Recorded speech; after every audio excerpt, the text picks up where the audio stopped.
Have you ever questioned how the internet shapes your identity? In this era of advanced technology, we are all participants in a digital realm, a virtual world where our actions, thoughts, and interactions are mirrored back to us. This is what we refer to as the digital mirror. This mirror doesn't just reflect who we are, it also shapes our identities. Every time we log in, post a comment, share a photo, or like a post, we are creating an online persona, a digital version of ourselves. This persona is an amalgamation of our actual selves and who we aspire to be, a blend of reality and fantasy. Just like standing before a physical mirror, we adjust our online personas based on the reflection we see. We curate our profiles to reflect our best selves, showcasing our achievements, our happiest moments, our unique interests. This curation can boost our self-esteem when the reflection is positive, when the likes and comments are affirming. But what happens when the reflection is not so flattering? When our posts are met with silence or worse, negative comments, our self-esteem can take a hit. We might start doubting our worth, our abilities, our attractiveness. The digital mirror can distort our perception of self, making us feel less than we are. And then there's the comparison trap. We see other people's curated lives, their highlight reels, and compare them to our behind the scenes. This comparison can lead to feelings of inadequacy and discontentment. The digital mirror can amplify these feelings, leading us to believe that we are not enough. But remember, this digital mirror is not a true reflection of who we are. It's a curated, edited, filtered version. It's important to differentiate between our online personas and our true selves. Our worth is not determined by likes, comments, or shares. The internet, a tool of connection, can also be a distorting mirror, shaping our sense of self. It's up to us to use it wisely, to seek authenticity over perfection, to value our self-worth over social approval. Because in the end, it's not about how the world sees us, but how we see ourselves. In this vast digital landscape, how do conspiracy theories find fertile ground? The internet, with its spiderweb of connections and endless troves of information, has become a hotbed for the propagation of conspiracy theories. Here, ideas, no matter how far-fetched, can quickly find an audience and often a following. At the core of this phenomenon is the psychological allure of conspiracy theories.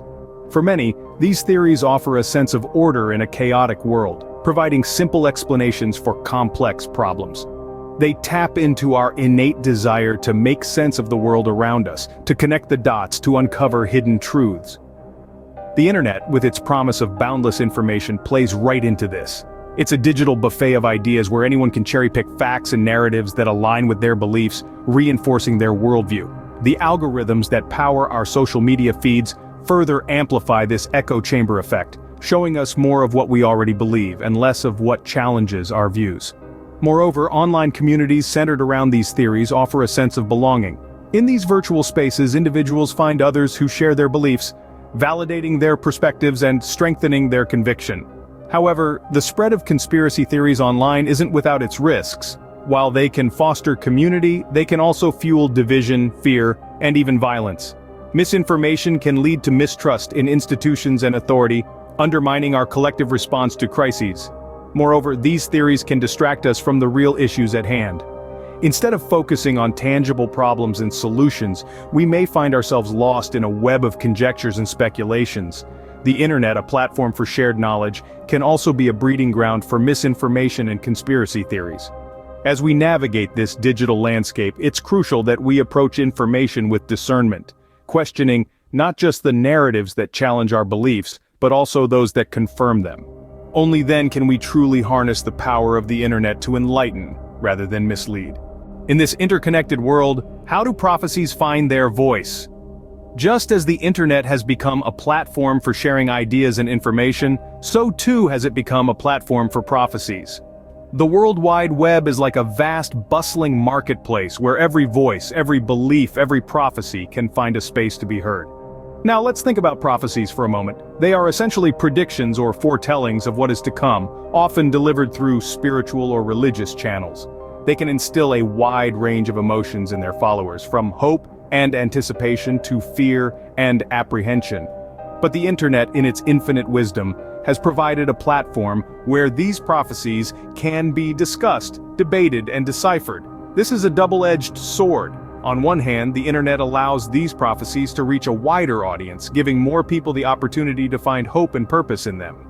On the other hand, it also opens them up to scrutiny, skepticism, and sometimes manipulation. This is where faith comes into play. Faith is a powerful, personal thing. It's the lens through which we interpret the world around us. When it comes to understanding and interpreting prophecies, faith is the guiding force. It allows individuals to navigate the vast sea of information, discerning what resonates with their own beliefs and values. So what role does the internet play in all of this? Well, it's a conduit, a tool, a medium. It carries these prophecies from their originators to their followers, facilitating discussion and interpretation. It's like a modern-day Tower of Babel, only instead of creating confusion, it's enabling understanding and connection. But it's also important to remember that the internet, like any tool, is only as good as the hands that wield it. It can be used to spread hope and wisdom, or fear and confusion. It's up to us, the users, to choose how we engage with it, how we interpret the prophecies we encounter, and how we let them shape our lives. The internet, a hub for diverse voices, can also be a megaphone for prophecies and faith-based discussions. In the face of uncertainty and misinformation, where do we find hope and faith?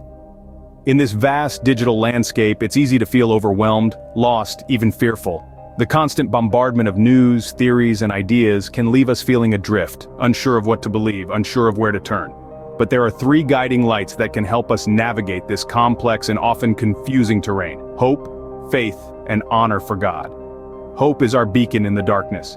It's the belief that no matter how bleak things may seem, there is always a path forward, always a chance for better days. It's the conviction that truth will eventually prevail, that light will always overcome darkness. Hope is not just wishful thinking, it's an active, powerful force that can change our perspective, our actions, and ultimately, our world. Faith, on the other hand, is our anchor. It's what grounds us when the digital waves threaten to sweep us away. Faith in God gives us the strength to withstand the storm, to hold fast to our beliefs and values, even when they're challenged or questioned.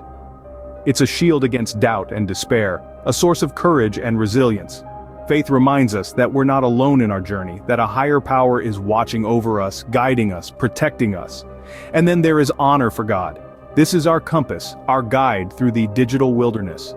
To honor God is to seek truth, to strive for integrity, to uphold justice. It's to treat others with kindness and respect, to value human dignity and rights. It's to use the tools of the digital age responsibly, ethically, in a way that aligns with our spiritual beliefs and principles. Together, hope, faith, and honor for God can help us discern truth from falsehood, light from darkness. They can provide comfort and guidance in times of confusion and uncertainty. They can remind us of our purpose, our mission, our duty as children of God. Hope, faith, and honor for God can be our compass in this complex digital world. So, what does this mean for us in this digital age? We've taken a journey through the expansive world of online conspiracy theories and prophecies, and how these elements often intertwine with our religious beliefs. We've seen the impact of the internet on our sense of self, and how it can either feed our egos or erode our self-esteem. We've explored the symbolic reconnection of the Tower of Babylon through this global system of communication, and how it seems to primarily spread negative news. Yet, on the brighter side, we've also observed how the name of Jesus is being spread worldwide, fulfilling prophecies from the Bible. We've discussed the potential effects of idolization and vanity propagated by the music industry, and how this could be a strategy to make us despise ourselves.